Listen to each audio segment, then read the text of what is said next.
संकल्प दिवस के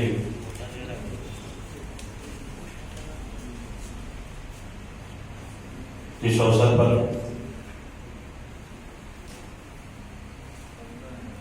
इस ऐतिहासिक दिन में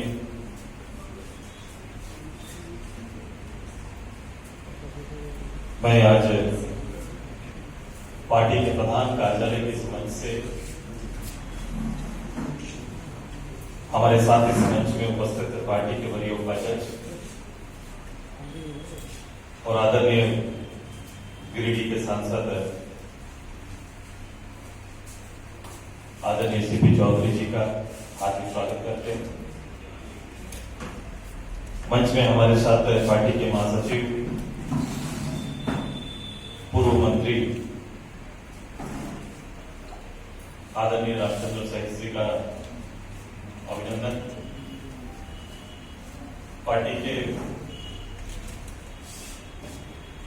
विधायक और वरीय महासचिव आदरणीय डॉक्टर नमोदर माथुर जी का स्वागत,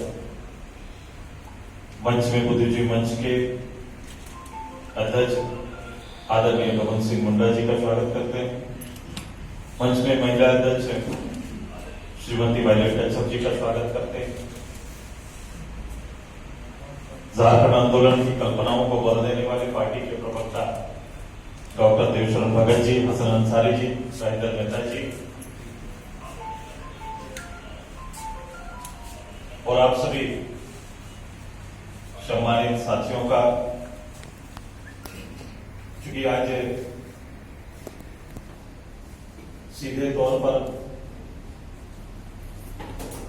किसी जनसभा के माध्यम से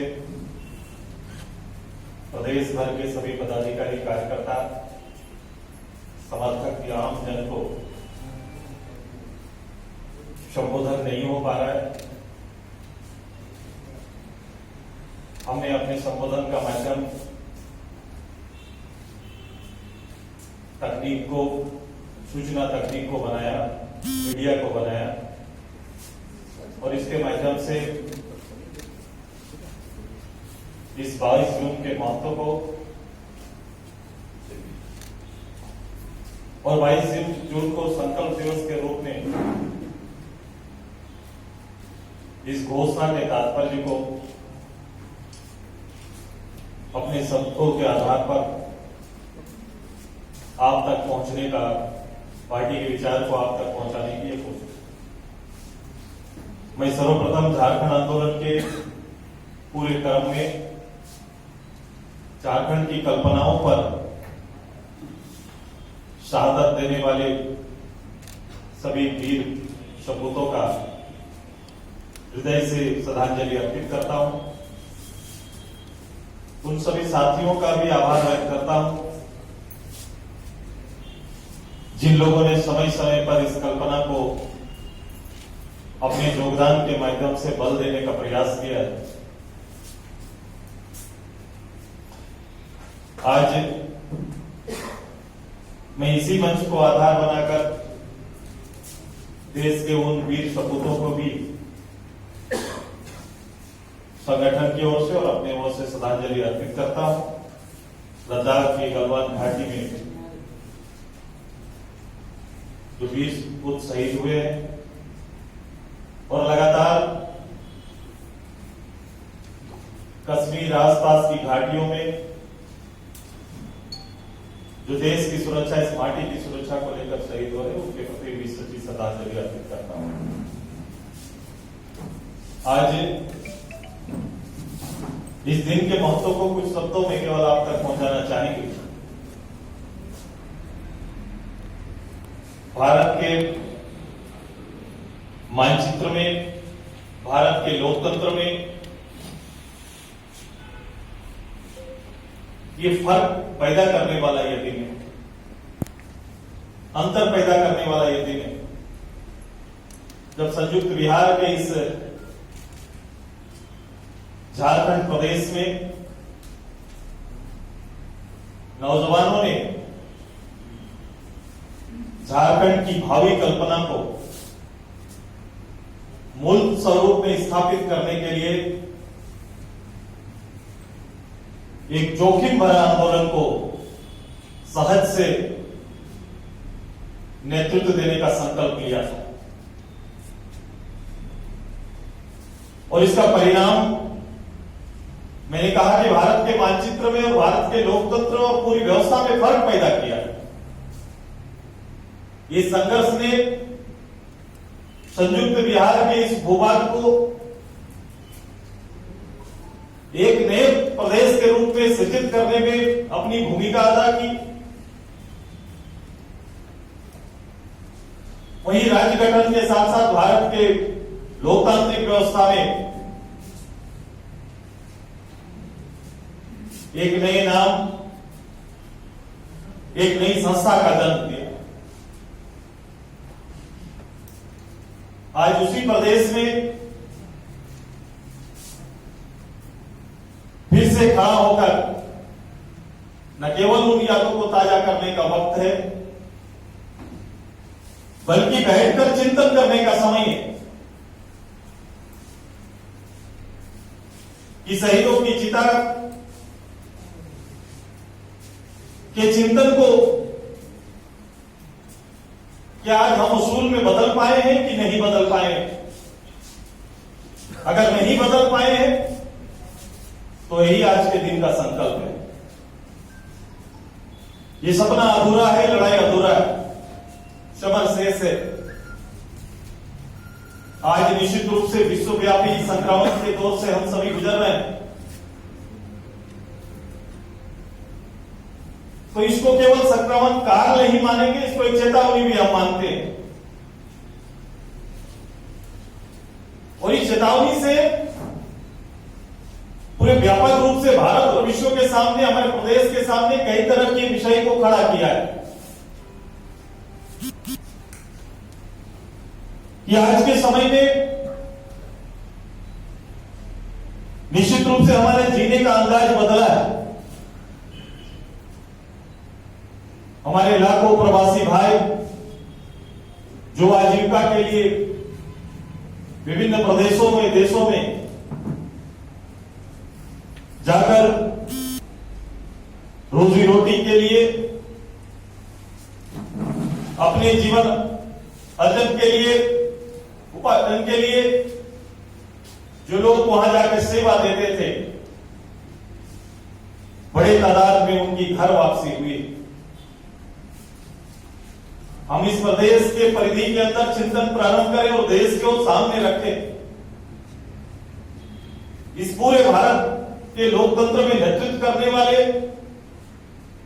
राजनीतिक दल और राजनेताओं के लिए ये चुनौती का समय कि हमें 70 साल के उस आजादी के बाद अपने और अपने पूर्व के राजनेताओं के नेतृत्व को और प्रक्रियावश चलने वाले पूरे विधान और पूरे सिस्टम को फिर से एक बार खोल के देखना पड़ेगा, क्योंकि 130 करोड़ की पूरी आबादी का नियंत्रण, निर्णय, उनका भविष्य का निर्णय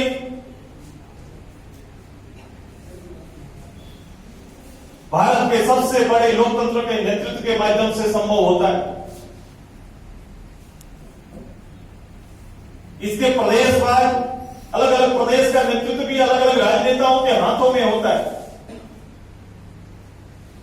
लेकिन इस संक्रमण जिसको मैंने चेतावनी कहा, आप देखो कि करोड़ों तादाद में काम करने वाले रोजगार के लिए या फिर संस्थागत रूप से सारी संस्थाओं का एक बार लॉकडाउन हो जाना हमारे पूरे वित्तीय ढांचों को हिलाकर रख दिया है। देश की एक बड़ी आबादी के लिए आजीविका के लिए, उनके भोजन के लिए, मात्र 2 काल के भोजन के लिए सरकार को अपनी योजनाओं को 1 वर्ष तक रोकना पड़ रहा है। हमारी राज्य सरकार ने न केवल भविष्य की योजनाओं को रोका है, बल्कि पूर्व काल के निर्णयों को भी रोकने का काम किया है। ये किसी के लिए आरोप नहीं बल्कि एक चिंता का समय है कि हमारे वित्तीय ढांचा को फिर से देखने की जरूरत है कि ऐसे अवस्था में हम अपने देश को 2 जून की रोटी के लिए संघर्ष करते हुए देखे हैं और 2 जून के राशन की व्यवस्था के लिए देश और राज्य को सोचना पड़ा है। तो फिर हमको पूर्व अवस्था में जाना पड़ेगा कि आज के दिन में हुआ क्या।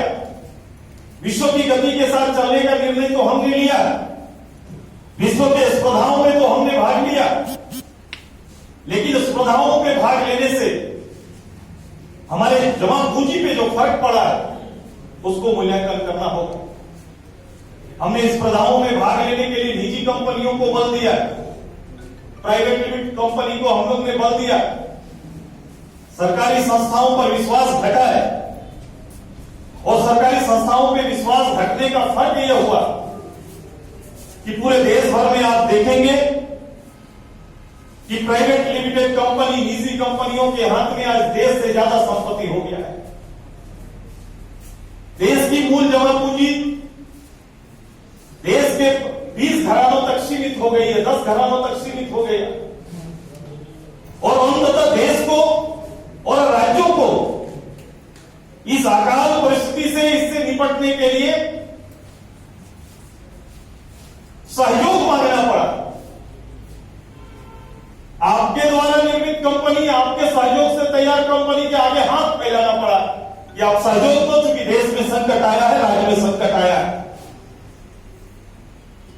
मैं इन बिंदुओं को केवल समझने के लिए कह रहा हूं कि हमें किस और किस रूप से आगे बढ़ना है, इस पर फिर से चिंता करने की जरूरत है और इसी चिंता का मूल आधार आपको बनाना पड़ेगा कि नए सिरे से अपने विकास की अवधारणा और विकास की गति में राज्य और केंद्र कोष को कैसे हम बेहतर और सुरक्षित कर पाए। ऐसे आपात स्थिति, मैंने कहा भविष्य में ऐसी चुनौतियां और आ सकती है, उन चुनौतियों का सामना हम कैसे बेहतर रूप से कर सकते हैं, उसके लिए आज से, क्योंकि ये काल ने हमें सहज किया, जगाया, सोचने पर बाध्य किया है और सोचना पड़ेगा पूरे भारत को, भारत के पॉलिटिकल एक्टिविटीज को नेतृत्व देने वाले लोगों को, इस प्रदेश को सोचना पड़ेगा। परेशानी कहां है? वर्तमान समय में बातें राजनीति के विषय अभी भी लगातार वैसे चल रहे हैं। मुझे लगता है कि अब नए सिरे से राजनीति में सोचने और समझने की आवश्यकता है। मैं अपने प्रदेश के अंदर मैं 2-3 विषय मैं कहना आवश्यक समझता हूं, क्योंकि अभी सबसे बड़ा चुनौती राज्य सरकार के सामने, देश के सामने कि भाई लोगों को रोजगार कैसे दे सके। क्योंकि जो लोग इस राज्य के अंदर चिंता कर रहे हैं उनमें यह है कि भाई जो लोग बाहर से आए उनके लिए हम रोजगार तैयार करेंगे, उनको रोजगार हम देंगे। रोजगार के माध्यम क्या होंगे, रोजगार क्या होगा, ये डिफाइन नहीं है। हमें इसको थोड़ा देखना पड़ेगा, क्योंकि कई वर्षों से कई योजनाएं इस रूप से चल रही और अभी भी योजनाएं जो आएंगी वो इस रूप से चलेंगी जो मैं समझ रहा हूं, जो कल्पनाएं चल रही। हम करोड़ों रुपया योजनाओं पर खर्च करते हैं, क्योंकि ऐसे समय में प्राथमिकता हम देते हैं कि रोजगार देना है।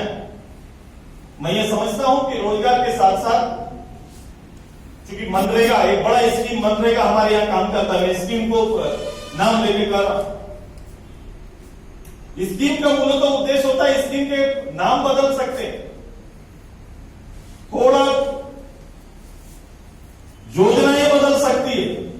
कभी ये डोभा के रूप में आ सकता है, कभी ट्रेंच कट के रूप में आ सकता है, अलग अलग स्वरूप में आ रहा है। लेकिन इसमें एक बात पर बल देना है कि हम रोजगार को आधार बना रहे हैं। वित्तीय व्यवस्था में नीचे के आम लोगों के बीच में पैसा पहुंचे, इसका आधार हम बना रहे हैं।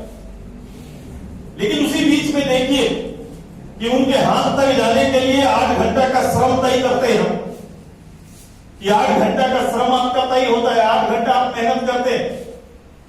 इस मेहनत को आधारभूत ढांचा में हम बदल नहीं पा रहे। गैप हम कहते हैं कि आप 8 घंटा समय दो, 8 घंटा आप काम करो और काम करने पर आपको हम वेतन देंगे, आपके हिस्से में आपका श्रम का दान जाएगा। लेकिन इस श्रम को संपत्ति नहीं बना पा रहे, इस श्रम को आकार नहीं ले पा रहा है। मैं चाहता हूं कि वहां चिंतन प्रारंभ हो। ये मेरी पार्टी का मेरा मानक, क्योंकि वहां पर अगर आकार और आधार बनाना प्रारंभ करेंगे तो निश्चित रूप से अगर जल स्रोत तैयार करना चाहते हैं तो एक जल स्रोत मानक तैयार होगा। कोई भी काम निर्णय जिसके माध्यम से ये हो सकता है आपको तय करना होगा कि भाई वो श्रम बेकार न जाए, वो श्रम एक आकार तैयार करें, इंफ्रास्ट्रक्चर तैयार करें जिसका लॉन्ग टर्म भविष्य में जिसका उपयोग बार बार किया जा सके। अगर यही स्वरूप डोबा की जगह तालाब बन जाए, ट्रेंच कट की जगह पर अगर सड़क या नदियों के कटाव को रोका जाए तो ये आधार हो सकता है। हमारे विभाग का चिंतन चल रहा है, कॉपी पेस्ट भी बहुत ज्यादा चलता है, ये आदत बन गई है। मुझे लगता है कि इन आदत से ऊपर उभरना होगा और राजनेताओं का समझना होगा क्योंकि ये जवाबदेही कहीं ना कहीं उन पर आती है। ये आपको तय करना होगा कैसे लॉन्ग टर्म में इस व्यवस्था को राज्य के उपयोग के लिए करोड़ों रुपया खर्च जो हो रहा है इसका उपयोग भविष्य में हम लोग लगातार कर पाए। इसके कई उदाहरण हैं, कई चीजों के साथ में इसको जोड़ सकते हैं, आगे बढ़ा सकते हैं। मैं ये देख रहा हूं कि जब भी इस तरह का स्थिति आता है तो भार अंततः आम लोगों पर भी आता है, किसान पर आता है, आम मध्यम वर्ग और गरीबी रेखा में बसने वाले परिवार के ऊपर आता है। एक तरफ रियायत के नाम पर चावल का वितरण तो हो जाता है, कुछ राशि का वितरण तो हो जाता है, लेकिन इसका वसूली का माध्यम कभी भी देखो तो एक ही है, वो है टैक्स। अभी लगातार आप 1 जून से लेकर आज तक आप देखो तो पेट्रोल के दाम में लगभग 8 रुपया की बढ़ोतरी हुई है, तेल के दाम में करीबन 8 रुपये के आसपास पेट्रोल और डीजल में फर्क पड़ा है। ये बिल्कुल ये सच है कि पैसा आप ही से आना है। सरकार को इससे भी अलग विकल्प पे सोचना चाहिए, इसके विकल्पों पर जाना चाहिए कि टैक्सेस मतलब आधार ना बने, टैक्स गवर्नमेंट का मूल आधार ना बने और इसमें किसान पर जिसको हम 1000-2000 का सपोर्ट कर रहे हैं, जिनके लिए कार्यक्रम चला रहे हैं, हम तो उन्हीं के डीजल पर उनको भार दे रहे हैं। आज के दिन में मोटरसाइकिल कमोबेश मध्यम वर्ग के लिए और बिलो प्रॉपर्टी लैंड में रहने वाले लोगों के लिए भी आधार बना है। साइकिल का विकल्प हो गया, आजकल मानक हो गया है। सबसे ज्यादा मोटरसाइकिल का उपयोग मध्यम वर्ग या गरीबी रेखा से नीचे बसर करने वाले परिवार करते हैं। आप पेट्रोल में सबसे ज्यादा भार उन्हीं का आता है, बड़ी गाड़ियों से कम उनसे ज्यादा आता है। तो अंततः उन्हीं के जेब से पैसा निकालने की तैयारी चल रही है। मैं भी कहा कि आज सरकार को इनके विकल्पों पर विचार करना चाहिए कि और सोर्स क्या हो सकते हैं, कैसे हम इनके विकल्प पर जाए और बड़ा कार्यक्रम सरकार को तैयार करना चाहिए। कार्यक्रम के माध्यम से हम कैसे आगे तक बढ़ सकते हैं। मुझे सरकारी योजनाओं को बंद करना, ये कहकर भी अभी संक्रमण का काल चल रहा है, क्योंकि सरकार के इंफ्रास्ट्रक्चर डेवलपमेंट ही भी तो आधार है रोजगार सृजन का। आप वार्षिक योजनाओं को बंद करके रोजगार देने की कल्पना थोड़ी अधूरी लगती है, इस पर भी विचार होना चाहिए। मैं चाहता हूं कि ग्रामीण कुटीर उद्योग पर बल देना चाहिए। मुझे अच्छा लगा शुरुआती दिनों में जब सरकार का गठन हुआ और एक झारखंडी विचारधारा की सरकार करने वाले, मैं तो कभी कभी लगता है कि इसको जिंदा रखना होगा अपने निर्णयों पर। केवल विचारधारा एसेट नहीं हो सकता है, झारखंडी विचारधारा एसेट के रूप में नहीं हो सकता है, बल्कि आपके निर्णयों में, आपके कार्यों में प्रतिलक्षित होना चाहिए ये विचारधारा। क्योंकि इस झारखंड की कल्पना में जब इसकी कल्पना की थी आदरणीय चैतन्य महाप्रभु ने इसकी कल्पना की थी, तो इस झारखंड के बारे में साल भर में खाने वाले और ताल के पटिया पे सोने वाले, उनकी कल्पना के लिए दो शब्द थे। शुरुआती दिन में मैंने देखा कि राज्य के बड़े नेताओं ने साल पत्र पर खाने का और उसको साल पत्र को आधार बनाने का निर्णय आया कि अब से सरकारी सामान और सरकारी कार्यक्रम में साल पत्र का इस्तेमाल होगा। लेकिन पिछले दिन और आज आप देख लो, ये सरकारी किसी कार्यक्रम में ये कंटिन्यू नहीं कर पाया है। तो मैं